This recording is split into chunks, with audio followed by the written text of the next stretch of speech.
À la une de l'actualité, ce dimanche, retour sur le séjour du président du Faso hier au palais de Koulouba pour ce premier déplacement officiel à l'extérieur. Ouagadougou et Bamako ravivent la flamme de l'amitié. Les colonels Damiba et Goïta sont solidaires et déterminés à vaincre l'hydre terroriste par une synergie d'action. Explication en début de journal.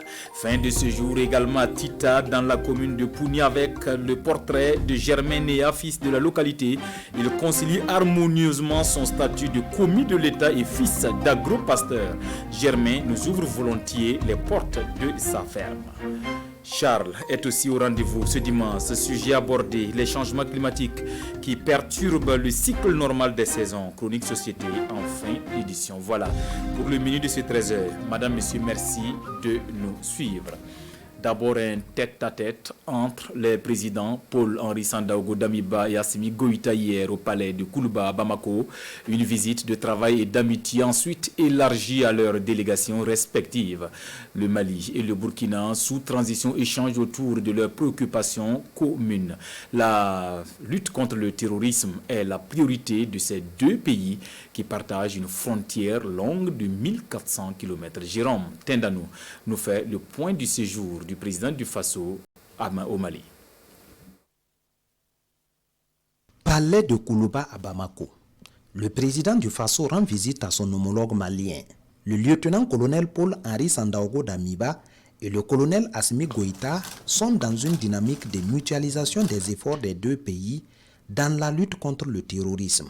Un tête-à-tête entre les deux chefs d'État, puis une séance de travail avec leur délégation en vue de renforcer la coopération entre le Burkina Faso et la République du Mali. Nous avons effectué une visite d'amitié ce jour au Mali dans le cadre de la coopération qui existe entre le Burkina et le Mali, mais aussi il était de bon ton pour nous qui sommes dans une période de transition de venir auprès des autorités de la République du Mali pour aussi avoir un cadre de partage et d'échange autour des défis auxquels sont confrontés les transitions du côté Mali et aussi du côté du Burkina Faso. L'enjeu est donc de taille pour les deux pays frères. Chefs militaires et diplomates sont alors mobilisés pour harmoniser leur approche et peaufiner leur stratégie, car pour les chefs d'État, la sécurisation des 1400 km de frontières entre le Burkina et le Mali est un impératif. Ces 1400 km de frontières connaissent de l'insécurité. C'était essentiellement autour des questions sécuritaires que nous avons eu des échanges avec le président Goïta. Nous entendons en tout cas dans les jours à venir mieux examiner et renforcer les partenariats militaires qui existent entre nous pour davantage relever les défis sécuritaires auxquels les populations, nos peuples sont confrontés. Les bases d'une collaboration renforcée entre le Burkina Faso et la République du Mali sont ainsi posées. Et bientôt, la phase opérationnelle de ce projet de sécurisation des territoires. Merci Jérôme. Petit rappel de la lutte contre le terrorisme au Burkina Faso. Le président de Paul-Henri Sandaogo Damiba va en parler ce soir dans son adresse à la nation comme promis. Un grand rendez-vous à suivre sur les antennes de la RTB. Eh bien, la confrérie d'Ozo s'invite aussi sur le terrain de la lutte contre le terrorisme aux côtés des FDS et des VDP. Ils sont une centaine de Dozo de 6 pays de la sous-région à faire le déplacement de Banfoura hier samedi pour leur journée traditionnelle. Journée au cours desquelles les Dozo vont peaufiner leur stratégie à même de contrer la menace terroriste. Les échos avec Manika Yen et Ali Traoré. Ils sont des acteurs engagés au front aux côtés des forces de défense et de sécurité dans la lutte contre l'insécurité et le terrorisme. Et face à la persistance de ce mal, ces Dozo ont décidé de marquer une halte pour repenser les stratégies de lutte et partant leur meilleur devenir. Nous, notre objectif ultime, c'est quoi? C'est d'accompagner le gouvernement de la transition pour qu'on puisse lutter contre le terrorisme. C'est ça la première des choses. Et comment les autorités au niveau national peuvent accompagner les Dosso en matière de moyens roulants, des motos, des véhicules, des torches, des lampes pour que nous puissions accompagner les différents dosoba du Burkina Faso, voilà, de la région des Cascades et de la sous-région aussi. Venus de la Guinée-Conakry, de la Gambie, du Sénégal, du Mali, de la Côte d'Ivoire et bien sûr du Burkina Faso, ces centaines de participants lors de la première édition de ces journées traditionnelles africaines des Dozo font réfléchir sur l'intégration sur-régionale et le défi sécuritaire.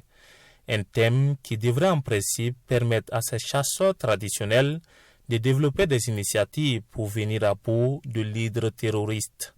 C'est dur pour tous les pays, surtout le Mali, le Niger et le Burkina Faso. C'est très dur et nous avons vu la contribution de ces 12 là. Donc nous voulons les encourager pour cette rencontre. En tout cas que les réflexions soient fructueuses pour accompagner le gouvernement dans ses efforts de lutte contre le terrorisme.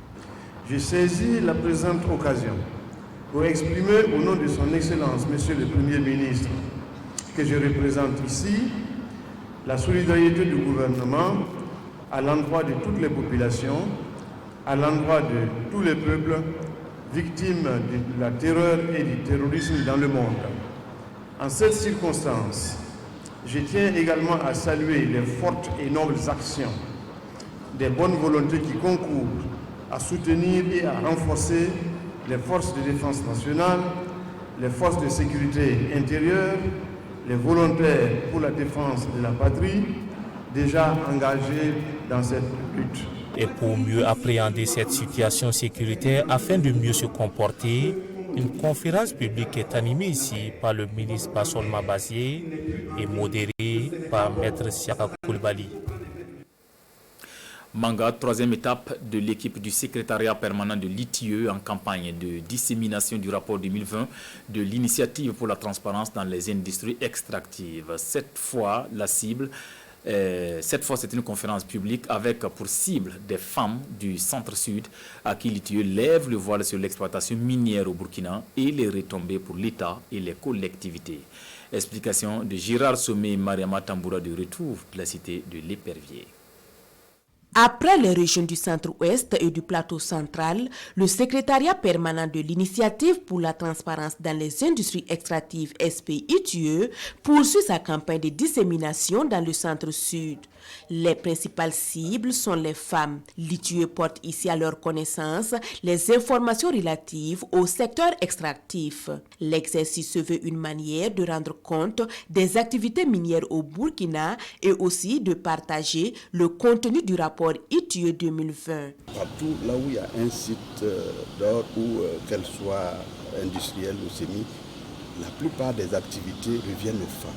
D'abord autour de la mine pour vraiment faire vivre les hommes. Et à l'intérieur, elles sont beaucoup utilisées. Et donc il serait bon que vraiment ces femmes-là soient au parfum des différentes activités, des opportunités qu'offrent les différentes mines pour encore mieux structurer ou mieux en tout cas apporter à l'économie de notre pays. La région du centre-sud regorge beaucoup de sites d'exploitation minière, artisanale comme semi-industrielle.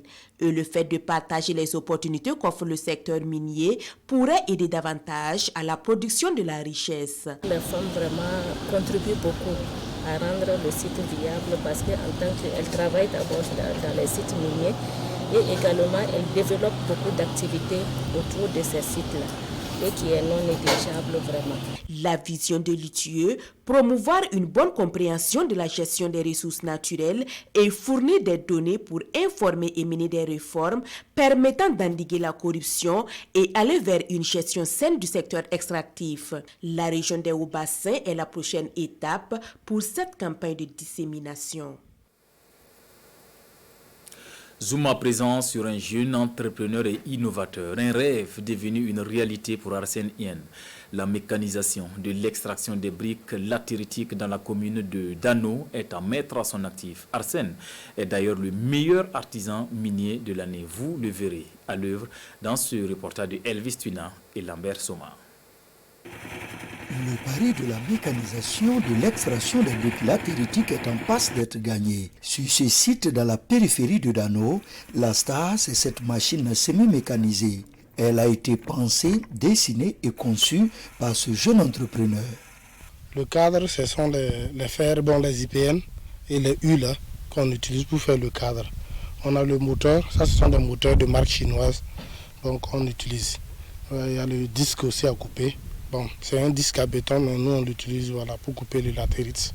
Sur ces sites d'extraction de briques, 2 prototypes de son invention sont en action tous les jours. 6 machinistes formés par ses soins sont employés à temps plein. 10 rétailleurs sont là sous forme de contrat. L'histoire entre Arsène Yen et la brique latéritique débute en 2011.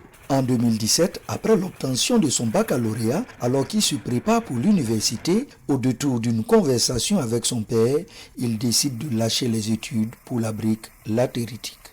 Je lui ai montré de l'argent que je voulais acheter une moto pour aller à l'université. C'est là qu'il m'a dit non, si toi tu es capable d'avoir cette somme-là à la carrière, pourquoi tu ne penses pas à mécaniser le secteur? Mais comme lui il était maçon, il était à Dakar, il m'a dit que non.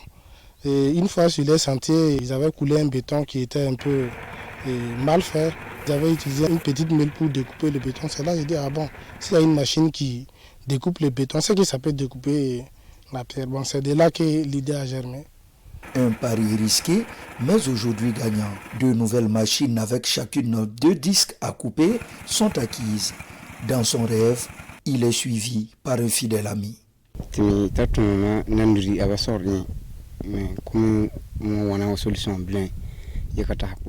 Nous travaillons ensemble de façon manuelle dans la carrière. Quand il a parlé de mécaniser l'activité, je l'ai suivi même si j'étais un peu sceptique. Il m'a formé en tant que premier machiniste.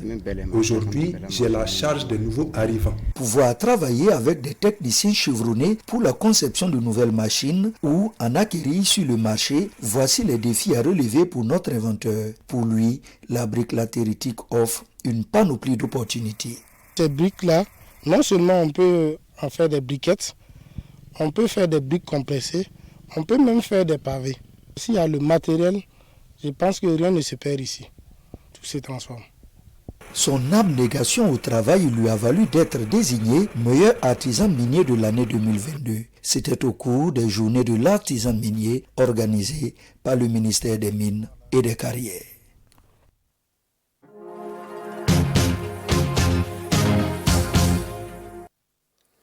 Dernier acte de la rubrique Une semaine à Tita dans la commune de Pouni. Ici, l'on n'emboîtait les pas de Germain Néa, natif de Pouni. Il est fonctionnaire depuis une vingtaine d'années, certes, mais Germain est aussi un agro-pasteur. À lui seul, et au prix de la persévérance, il totalise une 60aine de ruminants, un millier de volailles et une 30aine d'hectares exploités à des fins agricoles. Le portrait de ce fonctionnaire entrepreneur agricole avec Siela Sina Ouattara et Ahadi Sandamba.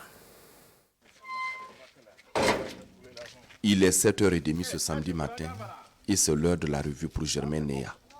En compagnie de son gardien, il fait le tour de sa propriété. Fonctionnaire en service au ministère de l'administration territoriale, plus qu'une activité, l'élevage est une question d'éducation pour Germain Néa. J'ai eu l'amour avec ces travaux-là, avec mon père en fait, qui était formateur de jeunes agriculteurs. C'est avec lui que j'ai commencé vraiment ces activités petit à petit et quand il est allé à la retraite, j'ai pris la relève. Une relève que Germain va assumer même étant admis à la fonction publique.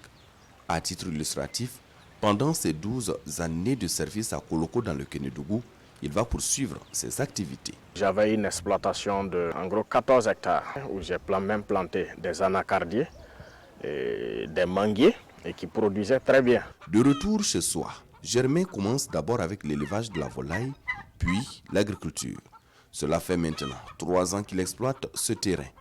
Et tous les week-ends, Germain Néa est ici pour s'assurer de la bonne marche de son business. Notamment les poulets, les pintades, les dindons, l'élevage des petits ruminants et les gros ruminants. En plus de ça, nous faisons le niébé, le maïs, le petit mil, l'arachide et le sorgho blanc. À son actif, une 60aine de têtes de ruminants, petits comme grands, et plus d'1 millier de têtes de volailles. À cette heure, vous ne verrez pas tous ces animaux en image. Les pintades sont dans la nature et les ruminants en pâturage. Pour ce qui est de l'exploitation agricole, Germain Neya emblave une trentaine d'hectares sur une superficie totale de 70 hectares. Tous ces hectares sont travaillés à la main. Il n'y a qu'au départ que nous faisons le labour avec les bœufs. Après que les bœufs aient labouré, tout se fait maintenant à la main. Mais, malgré la modestie des moyens, Germain dit tirer son épingle du jeu. Avec ses bénéfices, il arrive à s'occuper pleinement de sa famille, mais aussi de ses proches. Après toutes nos dépenses réunies et tout ce que nous faisons, on peut évaluer ça à quelque chose de 2,5 millions. Vraiment, nous arrivons à atteindre notre autosuffisance alimentaire. Et nous arrivons aussi quand même à appuyer des frères et des sœurs qui sont dans le besoin. Et en attendant la mécanisation, Germain se contente de la main-d'œuvre locale. Il s'agit de jeunes organisés en petits groupes de 10 qui passent labourer le champ, moyennant de l'argent. C'est ce qui explique d'ailleurs la présence de ces jeunes aujourd'hui dans le champ de Germain Neya. Justement, on se rappelle cette pratique ancestrale où l'on se retrouve tous au champ pour le labour communautaire au rythme des tam-tams, tambours, parfois de chants faits à dessin pour galvaniser les braves cultivateurs. À Pouni, cette pratique d'antan a survécu à la modernité. Dans cette localité, à chaque campagne agricole, la chasse aux mauvaises herbes se poursuit, réunissant ainsi du monde pour le labour communautaire. À l'occasion, il y a à manger et à boire. Retour sur ce bon vieux temps dans ce reportage de Siela Sinawatara et Ahadi Sandaba. Comme à une fête, c'est au son des tam-tams et de la flûte qu'ils désherbent ce champ de maïs. Nous sommes à un labour communautaire dans la commune rurale de Pouni. Une coutume qui se perpétue au fil du temps. C'est une forme de solidarité instituée par les ancêtres en vue de toujours venir en aide à ceux qui ont des difficultés pour labourer leurs champs. Dans la commune rurale de Pouni, la jeunesse pérennise l'action avec une organisation améliorée. Si tu es malade, tu as déjà annoncé que tu es malade, il n'y a pas de problème. Maintenant, s'il y a un refus comme ça, quand on arrive, on t'inflige une amende de 2500. Maintenant, si tu refuses de payer sur les 2500, parce que c'est au prochain rassemblement que tu dois amener les 2500. Quand tu n'as pas amené, on interdit tout le monde. Même si ta femme prépare du dolo, personne ne doit participer. Si tu as des travaux, personne ne participe. Jusqu'à ce que tu te plies à la loi. Et oui, on compte. Sur le terrain, c'est par petits groupes que ces promotionnaires rivalisent d'ardeur au travail. Et au-delà de l'entraide, c'est le vivre ensemble entre jeunes de la même localité, de la même génération, qui est recherché à travers le labour communautaire. Cette jeunesse qui s'est frottée comme ça, arrivés au village, ils sont toujours solidaires. Ils ont besoin de se voir tout le temps. Voilà, pour répondre présent. Ça veut dire que même si tu avais des aventures quelconques, tu vas annuler ça pour s'occuper un peu de ta famille.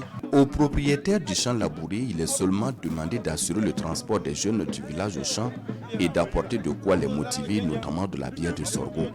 Pas besoin de nourriture pour tous ces jeunes. Aujourd'hui, ils sont 150 jeunes à répondre à l'appel de la communauté.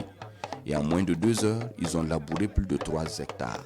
C'est l'heure donc de savourer leur victoire sur les herbes. Ils partagent alors un verre ensemble et forment cette butte en guise de message au propriétaire du champ pour lui signifier que la mission est bien accomplie. Merci à toute l'équipe de la rubrique. Une semaine que nous retrouverons fin septembre sur une autre destination. En attendant, Ahadi Sandaba sera sur le plateau de Nathalie Kaoré à la grande messe de ce soir.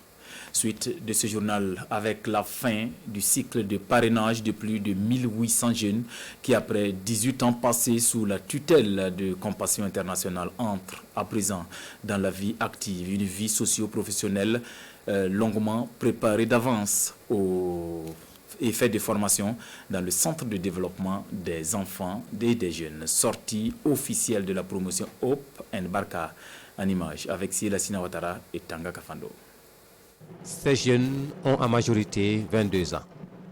Pris depuis l'enfance par les programmes de parrainage de Compassion Internationale et les églises évangéliques partenaires, ils sont aujourd'hui des ingénieurs, des couturiers, des entrepreneurs, des mécaniciens, entre autres. À partir d'aujourd'hui, ces 1865 jeunes quittent le nid du parrainage pour affronter la vie active. Nous qui avions bénéficié de ce programme, nous disons encore merci à Compassion Internationale qui a bien voulu nous soutenir durant tous ces 14 ans, c'est 18 ans pour certains. Pour moi, c'est une fierté parce que certains, je les ai connus vraiment tout petits. Et aujourd'hui, je les vois grands, avec vraiment des métiers, des choses qu'ils savent faire, des talents qui ont été révélés à eux. Mais au début, on voyait les pleurs seulement, et on voyait la difficulté qu'il y avait à les prendre en charge. Aujourd'hui, vraiment, c'est une satisfaction. Et à cette cérémonie à eux dédiée, partenaires, parents et parrains renouvellent leur engagement à les accompagner pour faire d'eux des acteurs du développement, mais aussi des chrétiens attachés à la parole de Dieu. Cette nouvelle étape de leur vie est encore plus délicate parce qu'il s'agit des jeunes qui sont encore dans l'adolescence. Et quand on parle de l'adolescence aujourd'hui, on parle de pas mal de travers que nous connaissons autour des adolescents. Et donc nous devons non seulement les accompagner par nos prières, mais aussi les accompagner par nos conseils pratiques. Notre souhait, c'est qu'ils sèment le civisme, c'est qu'ils sèment l'intégrité. Ils sèment l'union sacrée des Burkinabés. Ce sont des valeurs actuellement qui sont prônées par les plus hautes autorités. Ces jeunes ont été formés dans les centres de développement des enfants et des jeunes dans les poules Hope et Barca. Les sémeurs, c'est le nom de la promotion. Un engagement réciproque à s'aimer la compassion autour d'eux et à être à leur tour des parrains pour sortir d'autres enfants de la pauvreté. 3 jours de privation, donc sans manger ni boire au nom de la foi.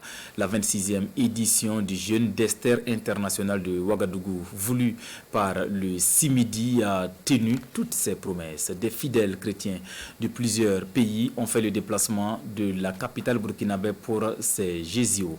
Un moment de spiritualité, de recueillement et de prière. Le cérémonial de clôture est intervenu hier en présence de Paul David Bambara et Isia Kanana. Ils se sont privés volontiers d'eau et de nourriture 3 jours durant. L'heure est à présent à la rupture pour ces fidèles chrétiens ici au Centre international de mission de délivrance et d'intercession ce midi. Nous sommes à la clôture du GCO, le Jeûne d'Esther international de Ouagadougou, édition 2022. L'esprit qui sous-tend alors cette édition, disons que c'est la communion. Voilà, c'est la communion fraternelle.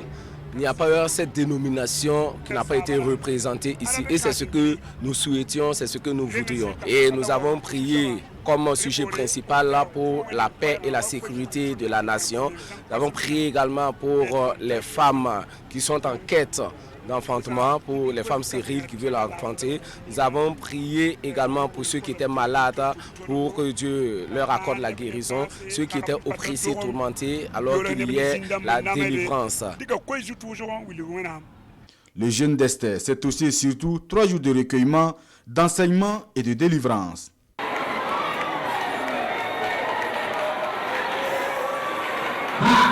Et comme à chaque édition, ils sont des milliers de fidèles chrétiens venus de tous les Burkina et des pays étrangers à répondre à ce rendez-vous annuel. Au-delà de notre présence dans nos assemblées, la Bible nous demande de nous consacrer. Et cette consécration veut dire tout simplement, comme Paul va traduire dans d'autres épîtres, vivre comme Christ, ressembler au Christ par sa façon de vivre et dans l'Église et dans la société. Je n'ai pas eu tort de venir. Je suis venu et j'ai été impacté.